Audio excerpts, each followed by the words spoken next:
welcome back to the Rare Book Reviews channel, where I hope to spend some time concentrating on my love of books and give you a look at some rare books and talk about books and do some book things. Today we're going to talk about classics that are great for Valentine's Day. I'm actually going to talk about romances and some anti-romances. If you want to buy someone a present who is your Valentine and they love outer space, then buy them a book about outer space. And if you need a recommendation, please give me a comment. I love to be someone's personal book shopper. I love to think about what would be a great present for someone. And today we're going to talk about romance. Actually, looking through my collection, I do not have a ton of things that qualify as a great romance, but I do have a few, and some are great. So the first one we're going to talk about is really anything by Jane Austen. This is my copy, which is really heavy.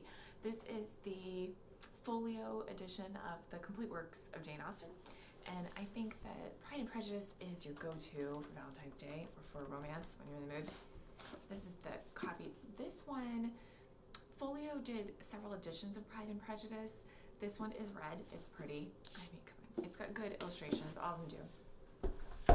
The different years, though, I found, much to my chagrin, I had these in separate volumes and separate slipcases. And if you collect them, like I did, from different places, you will find they issued them in different years in slightly different heights. So they didn't quite line up beautifully on the shelf, but it's actually kind of fun. So any version of that in folio. Pride and Prejudice is the big one. So on eBay, the P&P, as the hip kids call it, is going to run you probably $40 to $50 in that range, and sort of an auction setting. For the collected works, that's going to be anywhere from $50 to $100 depending on the mood of the market. But it is great to have, and as a gift, I think anybody would love to get that. Jane Austen, 1800s, early 1800s in England, lived in a part of society with a ton of rules, and I saw a review somewhere that said this is a novel about societal rules. It is a romance, trust me, and it is one of those books, as a classic, it is readable on the scale of super easy to read and impossible to understand. It's probably here. It takes a little bit to understand. They just use different words at the time, so you might have to mull over exactly what she's getting at, which is actually kind of fun because when you reread, you'll notice new things and pick out new things to understand, and it's great. So that book, it is a romance. All of these, because they've been around so long, you'll find a different opinion. You'll find someone who will say, it's not a romance at all. It is interesting plot. There are a couple things that happen that you think, in today's day and age, what would go on there? Second on my list for you is The Age of Innocence by Edith Wharton. This is the, is this Franklin Library? I was going to say the wrong one. This is a Franklin Library edition. Franklin Library was a subscription service, and they have these beautiful editions of classics.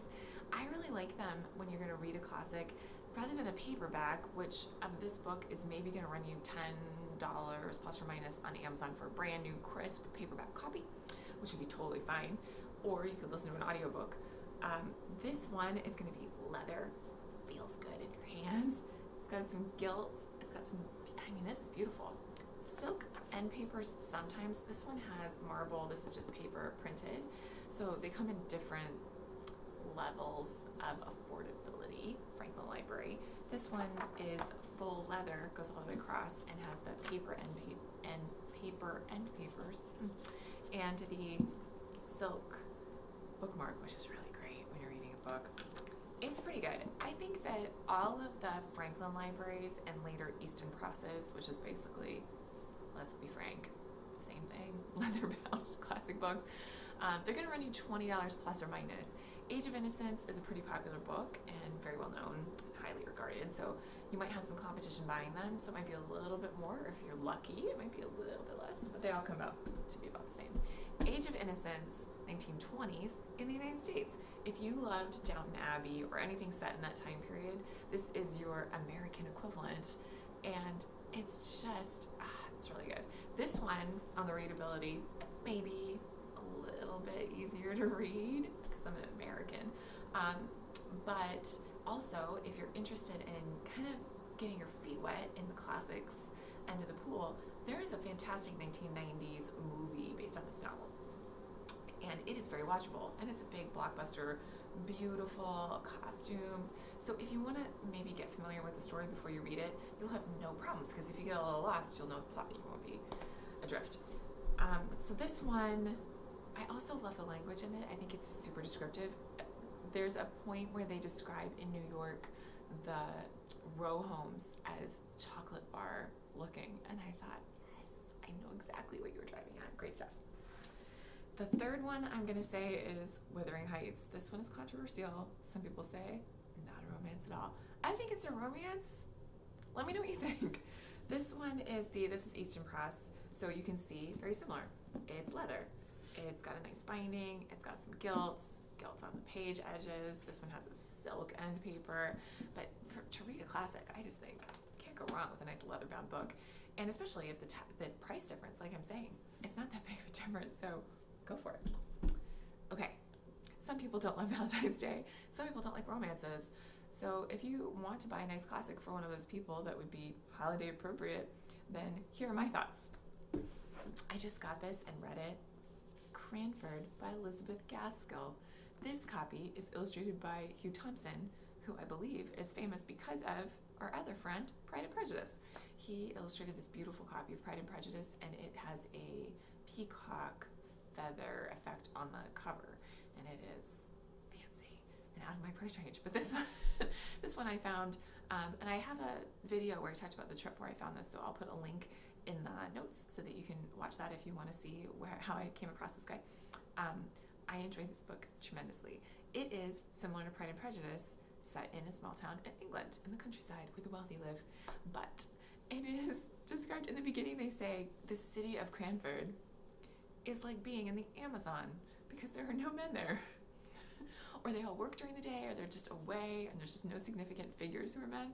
So if you just want to read a lovely story set in England that doesn't get bogged down in romance, that's a great one. It's super fun. There is a TV miniseries, maybe BBC, so similar to Age of Innocence. If you just want to get familiar with the story before you read it, or you're not really into classics, I think it's a good way to coast into it, glide in to loving classics. It's a good way to go. Watch the movie first. Okay, this is really the anti-romance. If you're just in the mood to read something bleak and dark and really the human condition, I'm going to say Anna Karenina by Tolstoy. I read a lot of Tolstoy for fun. Who else? Anyone else here? Raise your hands. Who loves Tolstoy?